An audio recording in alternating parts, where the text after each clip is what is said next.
Very good. Yeah, so welcome back, everybody. It is so nice to have you all here for episode 3 of our perfectionism check-in. And we already gave a little bit of information in the emails that we messed up a little bit, Sam and I. We have not been as much of service to you as we were aiming to be. And it's all got to do with the actual format and purpose of these calls. Because what this is for you to gain an insight into our work on perfectionism. And we do more than what you see, right? There is the ongoing individual work on our perfectionism patterns and habits. And we used to spend more time in our check-in calls, and we actually realized that we might still want to do private check-ins in addition to the public check-ins, because we only do 20 minutes here, and the public check-ins, the private check-ins used to be, what is Sam, like an hour, sometimes more? Yeah. Yeah. And we're missing that a little bit to go even deeper and explore other tangents as well. Point being, I just switched the order around, Sam. You were supposed to start the opening on the container thing. Right. Sorry about that. All right. I'm going to pick up just from where you paused. Go for it. There for a moment, which is to say that, because our intention, and I think this is part of the work of coaching, right, is checking that the intention, like the outcome, matches the intention. And so our idea of being vulnerable and of sharing part of our check-in process with you is to help you recognize all these sneaky little threads of perfectionism that manifest. Because of course, I think we all know the main ones, like the anxiety around work, the procrastination, the overwork, the kind of the flip-flopping between overwork and exhaustion, being able to do nothing. But there are so many other sneaky little threads. And so what we aimed is that we would kind of share the insight into the work, because it is a combination of self-awareness, inquiry, and then kind of reframing, like a repatterning that helps us upgrade our process of perception and of conscious awareness. And this is essentially kind of like the work. So as we were joking with Cynthia there, it was about like, or Christiane, sorry, it's about, not getting caught up too much in our stories, but what is it that resonates with you? Mm-hmm. And the attention would also be on the coaching questions, identify the coaching questions that and how they impacted you in your own practice on and with perfectionism, the references to tools or strategies that we're mentioning, how they resonate with you and your perfectionism, and also any particular reframing techniques that we are offering to each other, Sam and I, in our conversation, how they might help you in your practice with perfectionism. So we're really, really grateful and appreciative for all these suggestions and the inputs that you gave to us, either on the previous calls or in the emails. And that's all good.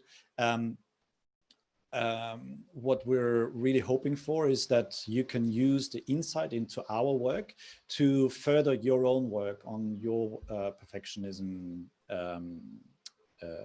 reflections. Yeah. Like we want to help you rather than you feeling like you have to help us. That's the point, I guess.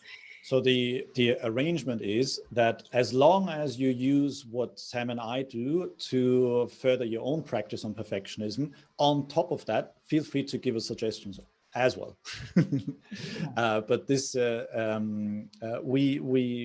Sam and I are still working. We're still looking for new ways. We're still open to things, but that's kind of secondary. So yes, feel free to give us suggestions, but ensure that before you get to that, you've used what you saw as a way to reflect and introspect for your own perfectionism practice. Yeah. Does that make sense? How we laid it out this time? Yeah. Okay. we've put something together. It is so hot off the press. Yes. Literally finished minutes before this call, a little worksheet, don't we, Sam? We do. And actually, I mean, this is one of the techniques, right, isn't it? And I think it was something that I talked about in the first check-in that we had. Like, this is like the shitty first draft, as Brené Brown calls it, has just been so transformational for me. And I think you can even hear, can't you, in the way that George was speaking there about how perfectionism creeps in, about like we've done something wrong. Like we've put in something out there and you've been fantastic in giving us feedback. And so now we can shape it into something that's even more useful for you. And of course, it has been useful for you anyway, because otherwise you wouldn't still be coming back, would you? So that's a really nice way, I think, to look at it. And one of the things that we're doing as we grow through this process is we're exploring in our minds, like George, slowing me down, because this is a key part of dealing with perfectionism, right? Is actually, slowing down, in some cases, speeding up. But we're thinking about what other ways we can make this useful for you. So, for example, one of the ideas we've had is, instead of George or I being on the hot seat, maybe one of you guys would like to be coached instead. But I don't know, it's a bit early maybe to think about this. We're just sowing the seed to say, any ways we can make, like, if you understand that our stated intention is to help you and help us at the same time in this journey of upgrading our internal operating system to free ourselves from the negative aspects of perfectionism, what might help us as a group make that more effective? So sowing the seeds in your mind, feel free to let us know. Yeah, so for the time being, Sam and I will definitely continue with these calls where we'll open up an insight into our perfectionism check-in work. And in addition, there might be some other things that we're starting, and we're very, very open to ideas and suggestions. For now, though, in the Zoom chat, there is the link to a little worksheet that we literally just put together. Hopefully that helps you to keep some of the focus on the coaching interventions, coaching questions, techniques, and everything in order to help you in your own practice in the development of working on and with your perfectionism. So if you click on that, it should download a PDF to your computer. Whether it's the right format, we don't know. Again, feedback is welcome, but this is our poor first draft, our basic first draft. I have a slight aversion to swear words, so I can't say George can't swear. Curse words and me don't really mix very well. So, basic first draft. Something's not right with the rights. Can you check on that, Sam? Because I tried to fix it, but I think it's your account. Oh yeah, I can. Thank you, Christian. Oops. You're welcome.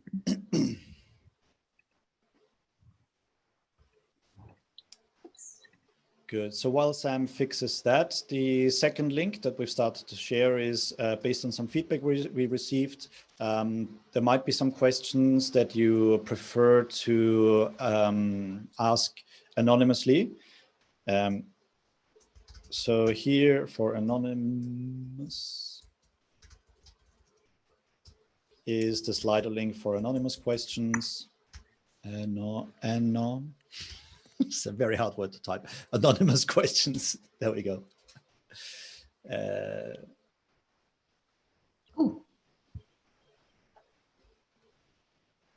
Good. So the Google Doc will not be in PDF form, I don't think. But I don't think that matters too much because I have a separate copy of this.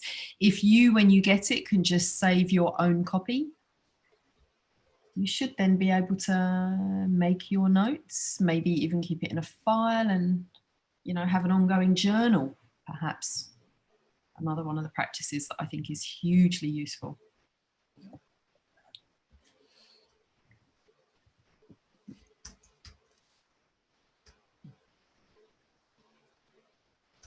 Okay. Yeah, so a few tweaks not very smooth because of all these tweaks. We'll make it better next time. Hopefully useful. So Good. George, I'm going to invite you to just take a moment just to get present. Just maybe take a couple of deep breaths just before we go into this session, because of course all that monkeying around with Notion, Google Docs, Slido. And I wonder what's come up for you in the past week, if anything, around perfectionism. My action from last time was to involve people more in the things that I'm doing, aka invite help from others. With experimenting with different wording and different framing, do you have time to do this together with me type approach. And I've been doing that, and actually it's been working quite well. As usual, people weren't interested in why I'm asking it this way, although I was very excited to tell them. So I just started to do it, and I realized that from the outside it might seem a bit silly, because help is just a word, and the association that I have with needing help is difficult for outsiders to grasp the gravity of that. And yes, it would be better to simply get comfortable with the wording of if somebody asks whether I need help, and just take it for what it is, which is an offer of help. And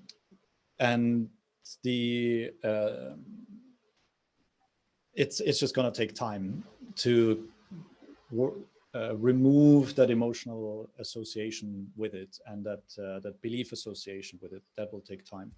But if that's how I approached it, I feel like it would take a lot longer than reframing the whole situation and just getting on with the actual outcome, which is to not do everything on my own, where others are available to do things together with me. So I can actually reach the outcome quicker if I reframe it, rather than continue to work on the thing, which I will continue to do. But yeah, anyway. So that's just something that occurred to me. Overall, it's actually been a pretty decent week. I don't feel like the hindrances of perfectionism have been as present as in previous weeks.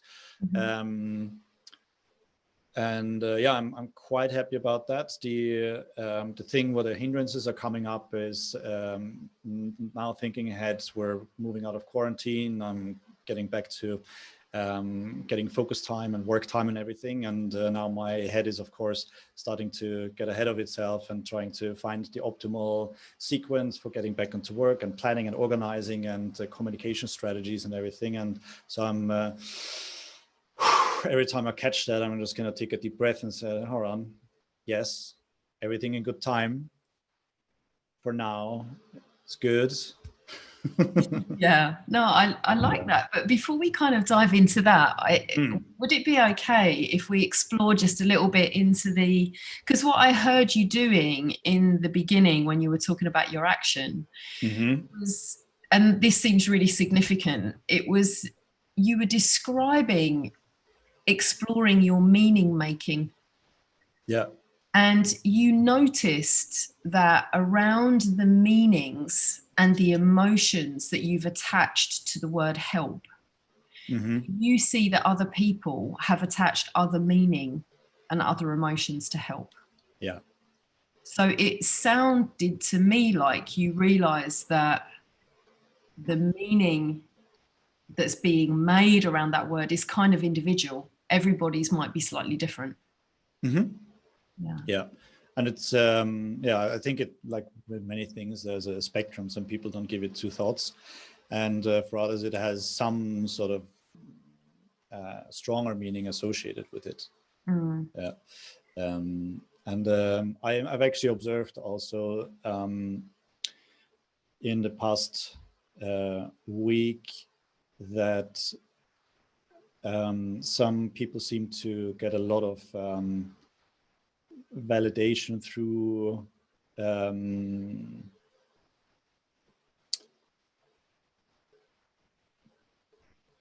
quote unquote helping out where it's not asked for, not solicited, and just yeah, getting in there, and it yeah, can even feel quite intrusive. But again, that's the very different meaning that's associated with it. Yeah. And what quality do you think you have, or what have you brought to the practice of noticing all those different meanings? I'm working on being quite aware on the emotional association that comes, and I'm trying to get very factual on the behavior that I'm observing, and then the emotional reaction that is happening inside of me. And I'm learning about all the nuances of what's coming up there. And what kind of learning? So one thing is that for me, I definitely still have this very strong association with getting help means that I'm not okay, but I have to be okay, so I cannot get help. And that's one aspect. The other one is, though, that I'm very happy to help others, but usually I offer it. I don't assume that it's needed. Yeah.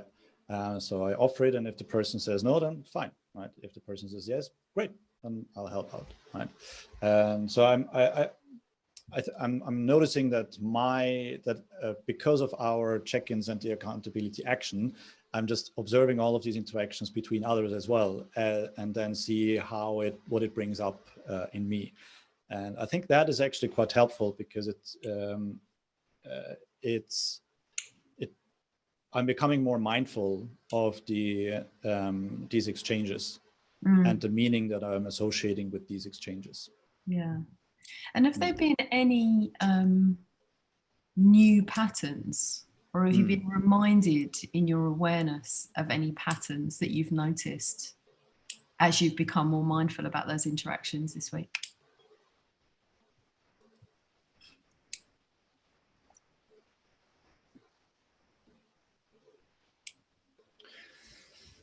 Not sure if I've really seen anything net new that I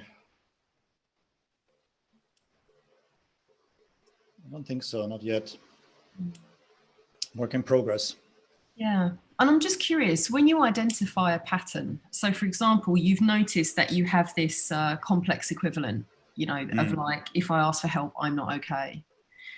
What practices do you have that you're using to break that complex? So the key one is the one that I very briefly mentioned last time. I keep reminding myself of that so powerful piece of feedback that I received at the end of this coach training program. What this other participant told me, George, the only feedback I have for you is it's okay to not be okay sometimes. Right. And I use that to contemplate on it. And when you're not feeling so hot, when you're sick, when you're not okay, when you're overworked, whatever it is, you're still you. It has no association with your worth as a person. Right? So it's okay to not be okay sometimes. That's still the most powerful thing that I've been using. Yeah. And I recognize another, not something that's obviously come up now, but just because we're talking about complex equivalence, another really common pattern of perfectionism is this, I know one that we've both talked about in the past, is this complex equivalent of like, my worth is tied up with my productivity. Yeah. Like I haven't done enough, therefore I'm not good enough. Yeah. So I just wonder what do you do to tackle that, breaking that complex equivalent? That's probably the trickiest one, and a very, very big work in progress yet still, because my underlying perfectionism driver is the performer. So just performing. And for me, what I tried actually last week is, and this will seem very silly, on the App Store there are these apps for flat shares, house shares, and families to sort of keep a scoreboard of chores and community contributions of people you live together with. Right? And I thought, well, maybe if I just create a bit more transparency, then I'm perhaps making my assessments as to whether I'm doing enough a bit more fact-based. Right. So far what I've done is check with the people of, whether they feel like I'm contributing enough. And I thought I wanted to supplement that with a bit of facts. And it actually goes against something that my therapist encouraged me to do, at least in my primary relationship with my wife. No tallies. Right? Because over the lifetime of a relationship, everything evens out and balances out. So it's an overhead to keep up tallies. But just for a week, I wanted to see. I've actually failed to keep this up on an ongoing basis. But the first couple of days that I did it, I finally noticed that overall, I might be doing maybe a little bit more than others. But in my head, I definitely suffered from confirmation bias. And, my mind saw what it wanted to see in order to strengthen the belief that I'm working all the time. And what we covered a few calls ago, right, where the left shoulder is really desperate for a break and actually wants to sit down and chill. And then the right shoulder finds evidence against that, against allowing that in some way. Anyway, I got completely. I wonder if I can offer a little perspective. Yes, please. I went into a rabbit hole there. But I think this is so often what can happen with us when, in actual fact, here we are, busy, doing, trying to prove our worth, and in some cases prove our love or our worthiness for other people through doing things. And actually, is it not just about quality of connection, right, of actually being? And often we can cut through so much nonsense just by asking, what people want. And so I think one of the techniques that, because I think this thing where we make this complex equivalent of our worth is tied up in what we achieve is so heavily linked to workaholism, like working all the time and putting all of our energy into work. And so I'll just share really quickly something that I still do, but I don't have to do very often now because I've pretty much broken the back of it. But I ran a whole series of experiments. And I remember when I started, I was like, everything I do, I have to do. Otherwise, something really bad is going to happen. Right? People are going to think I'm no good at my job. I might ultimately blah, blah, blah, blah, get fired. I'll lose the respect of my colleagues. Everyone will talk behind my back. They'll all hate me. This kind of cascade of all the negative thoughts. And so I literally forced myself. And I'm lucky that I had a friend who just kept shouting at me down the phone, just do it. Where one task at a time, I would just not do it. Because I know intellectually, the 80-20 rule always applies. But here we are busying away with like 120%, which means that 100% of that is nonsense, basically. So the only way that you can unknit that is one little thing at a time. Just stop doing it. and notice what happens. And I made a contract with myself that the rule of thumb was, if anyone complained, if anyone complained, I would pick that task back up again. And I got through about seriously a good 30% of my work.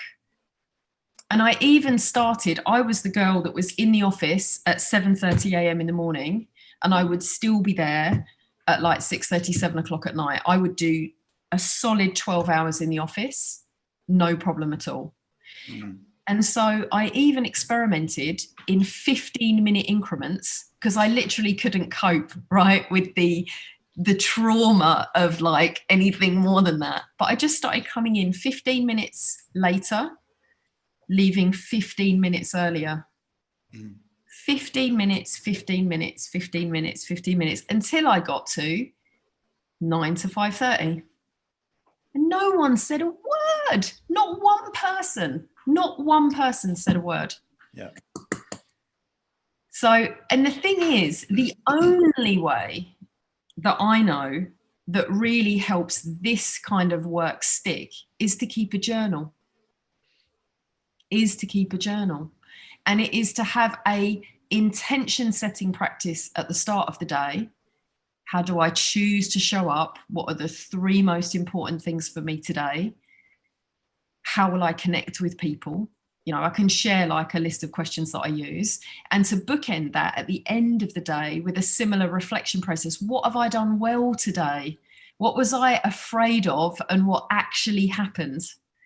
And I think there's this process of, I love it, working in investment banking, particularly a lot in risk. Everyone's very cognitive. Yeah, no one wants to talk about feelings. It's all about thinking.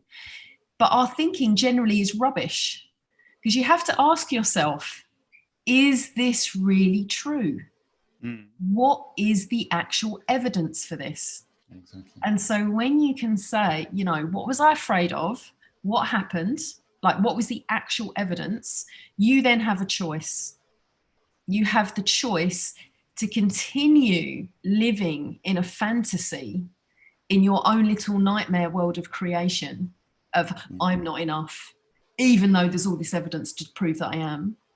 Or it just gives you something on paper that shows you, actually, I am okay. I have done enough. I have connected with people. I wonder, what do you think about that? Have you ever experimented with anything like that? Yeah, I'm actually doing that.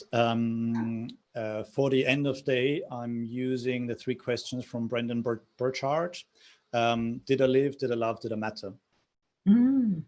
Yeah, which are quite nice. And in the mornings, and here's the difference. Over the last weeks during quarantine, I didn't actually do it. I still did my mindfulness practice, but I didn't do the daily goal setting, because in my mind that was really that was associated with regular work week. So I didn't actually do it at home, where it was mostly childcare, housework, and a little bit of company work, as much as I could fit in. So I'm just noticing that I didn't do it here for a silly reason in the morning, but the end of day I did. And yeah, it's very helpful. Yeah, it's interesting though, because these 3 most important things, they don't have to be tasks. I have a separation between what are my goals today and what are my 3 most important tasks, because my goals are all, I notice they're all behavior driven. It's the behaviors that I want to call in. So quite often a repeating pattern, which Nav, my husband, jokes with me all the time. It's I want to be a really good wife. It's really important to me to be a really good wife. And so what does it mean to be a really good wife?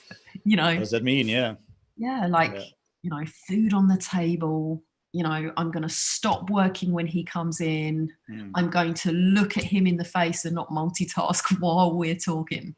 Those might be, if I'm particularly on it, that's what I'm. And the collection of evidence, that's very important. That's what I tried to do with this app, right? So whenever I did a task, I logged it. When I observed others doing tasks, I logged it. And not because I wanted to use it then and shove it in the face and say, you're not doing enough, no? Because I already know that my perception is warped. by this confirmation bias and these beliefs, right? I'm using the evidence collection to work on my own beliefs. So after doing this for 2 or 3 days, I saw exactly that the perception was warped. And actually, roughly speaking, yeah, I might have done a little bit more, but it's, it's within a margin of error. It's within something where you think, over 1, 2, 3 weeks, it's going to even itself out. Anyway, we are starting to hit the end of our 20-minute time slot, and we haven't even found out what you were doing for your sleep, Sam. Oh, my sleep. Do you see how that was your action. Do you know how sneaky I almost was? I almost managed. This is one of the things I notice I do. I totally deflect attention from myself by getting really involved in everybody else. That's why I became a coach, I think. So without further on that one, what about your sleep? So just really quickly before we give more chance for Q&A. So I have really struggled to put down a formal sleep schedule, but I have actually been getting more sleep. And I do notice a direct correlation between how much sleep I get, but I also have really noticed this thing about what gives me energy. And I think it is perhaps related to like our, this kind of psychology around perfectionism, because if I get regularly lots of sleep, but because of the limitations of my schedule, that means I don't do certain practices, then I find I have less energy. Yeah, we've covered that. Yeah. So I'm definitely shooting for 7 hours sleep a night. And I'm also making sure that what I do every morning, even if it's only 15 minutes, is do some form of exercise, even if it's just something to get the body moving, because that makes such a huge difference to the energy I have in the day. Mm-hmm. And what are you doing to your schedule so that you will get 7 hours of sleep? So I have 2 things that I have totally bossed this week. One is my daily diary. I have now blocked out time and I have completely restructured the way that I organize my work. And to the extent that I will be able to publish a Calendly link that has my availability, because I'm now reserving parts of the day deliberately for replenishment time. And I have also blocked out time for my morning routine, so that even if I have clients first thing at the morning, no matter what, it's effectively me first. And we're breaking our time box, but we have to commit to actions for next time. So my action will be to do my daily intention setting, whether it's going to be a regular work day or not. That was a big oversight on my part, so I'm going to do that. What are you going to do? Good. I am going to make sure that I follow through and complete that automation of my Calendly, so that basically my schedule is then set. Because what I was doing before, which was so bad, is that I was flexing all the time to fit everyone in. And now this will mean, once I set my Calendly up, that means that my needs will come first, and then clients can fit around everything else. And there'll be plenty of flexibility for them. But so that's me. I'm going to get the Calendly thing done. Perfect. So I don't go back. Excellent. Okay. Let's close our check-in. A little bit longer than we were aiming for, 5 minutes over, I think. Apologies. Now, everybody, let us hear on the container side any coaching questions, coaching interventions, anything on that front that you have questions about, rather than the actual content of our stories. What do you have for us? What resonated with you? What questions do you have? Feel free to talk or write. I have one, if that's okay. Yes. So I was really, thank you for sharing again. That was super useful. Just to couch the context, and to check that I had actively listened enough, which I may not have done at the very beginning.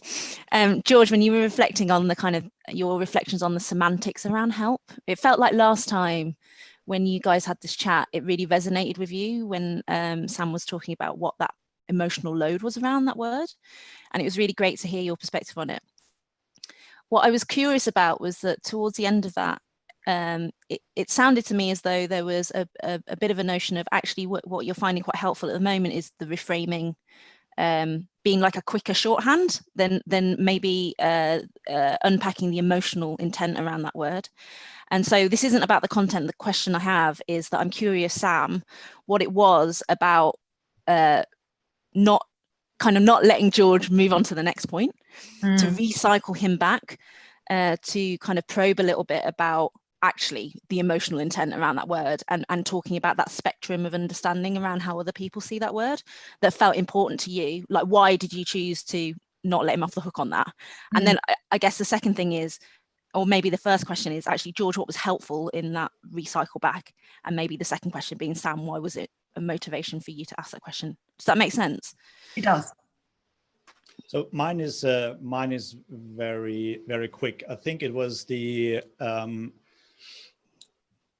rephrasing. So Sam wanted, I sensed, well, the rephrasing of open questions, circling back to the same, that helped me to delve deeper into going into that. So that was helpful for me in this particular area. That's what I can answer. And then Sam, how did it work for you to know that that's a good thing to do? I guess is that it? So I suppose it's two reasons maybe. It's possible that had we not been in this group setting, I may have gone differently. However, what I know in terms of like our cognitive processing, right, is that everything ultimately is about meaning making, right? Because we are perceptual beings, so everything comes in through our senses. And there's like, I mean, you can Google it because otherwise I will spend the rest of the time explaining it, but there's like a 5-step process for us to be like, oh, I've seen a cat, it's a cat, right? It actually breaks down into five layers of things that are happening. And this process of exploring and kind of breaking apart that process so that you can remap your perceptual connections is the work of adult development. And so I thought it was really interesting that George was talking around that topic, and yet he wanted to move on from it so much more quickly, when I think that he has, the more awareness he has of that, it will help him with everything, not just the word help. That's sort of where I was coming from. Sam, thank you.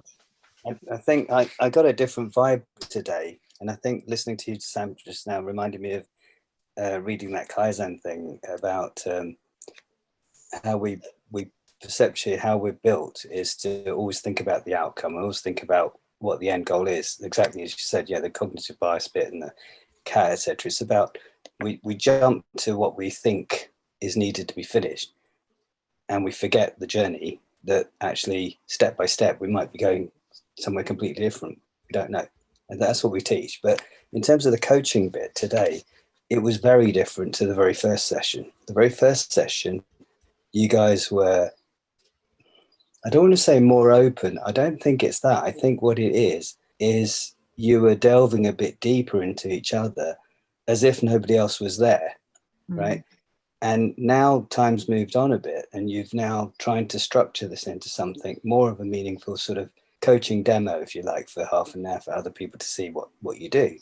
And you're focusing a lot more on getting that technique bit done rather than coaching yourselves. And so looking from the outside, I see a change from the very first session where there were lots of open questions, very deep diving, a lot of empathy, a lot of openness. It was a stunning session, really was, compared to today, where you were focusing more, I think, on making sure that the outcomes can be met rather than the hello. Is that your mummy? I think as well, what's different about today, because I definitely think there's probably a part of that, but what George and I were reflecting on before the session is we've both had quite an easy week, like in terms of we've both had situations that could totally have triggered us, but actually we've been kind of quite mercifully free of the side effects or the negative aspects of perfectionism. And so again, maybe we could have been a bit clearer with that up front. And so what we've been doing essentially in this is delving a bit more into the kind of the underlying of what we're doing, so that it's more about because I think that whilst it's helpful for us to explore how perfection manifests, I don't know, I'm curious as to what you guys find more helpful, because here today we've explored a lot more about what might help in a way. Leanne also had her hand up for a query for a bit of time. Just as Leanne is unmuting herself and getting ready to speak, I'm aware of time. If you do have to drop off, I'm just going to paste the link also for the survey, for a 3-question survey, so we can get some feedback before you have to leave. So Leanne, what query do you have for us? I was wondering about the journaling. I just recently started journaling using Sam's techniques or the questions, but I'm struggling like remembering during the day to stick to the tasks. So like at the end of the day, I'm like, have done all 10 tasks instead of how do you remember during the day that's what you wrote in your journal? Yeah. So, I mean, this is essentially the process of mindfulness, isn't it? Yeah, he's just here. Yeah. And one of the tools that I've used that's really helpful is actually to use like the alarms on your smartphone. Because what you can do is set an alarm. I used to have like a whole series because I'd set them up every hour. And then I just have a little note, because if you click on the alarm, you can then edit the text and it might say, remember how you'll be mindful today. Yeah, that's a good tip. Yeah, remember like what's your most important task for today, or like remember you're probably not hungry, you just need to move. Things like this. It just mindfulness reminders. I'm curious, has anybody else in the group got any other mindfulness reminders that are useful?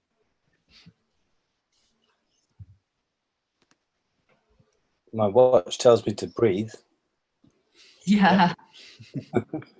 No, seriously, that's an important point. There's sometimes, exactly as you started the session today, Sam, and last time, about few deep breaths and center yourself.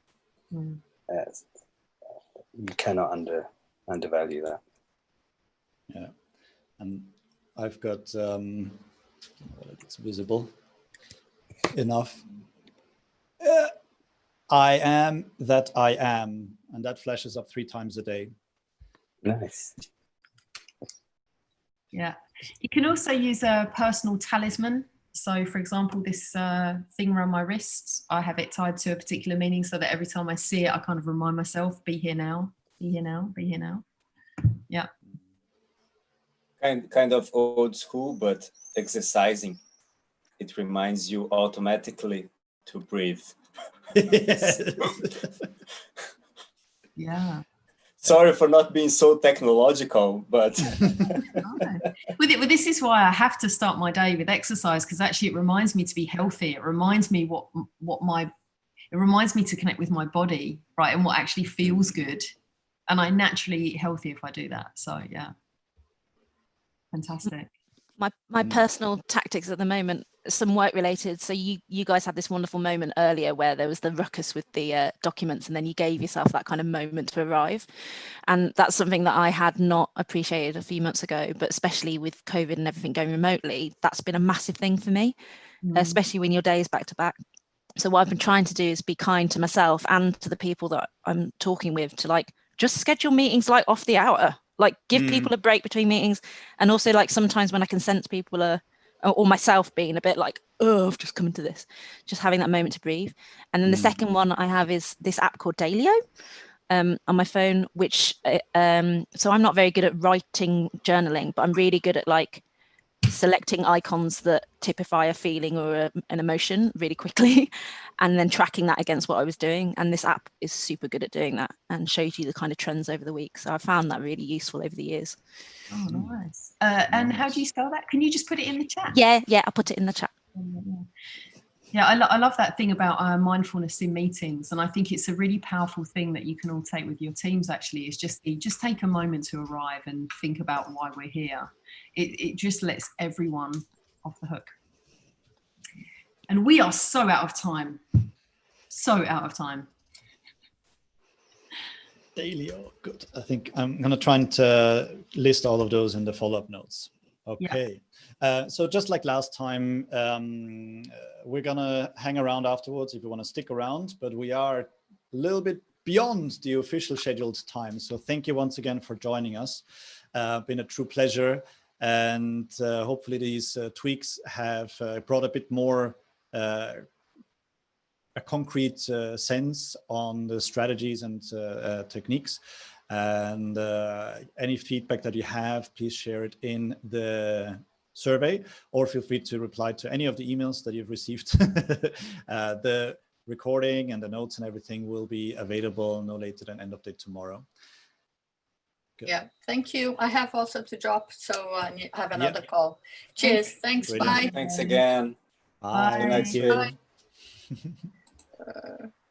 And I'm going to stop the recording shortly. Thank you to everyone who's been following the stream.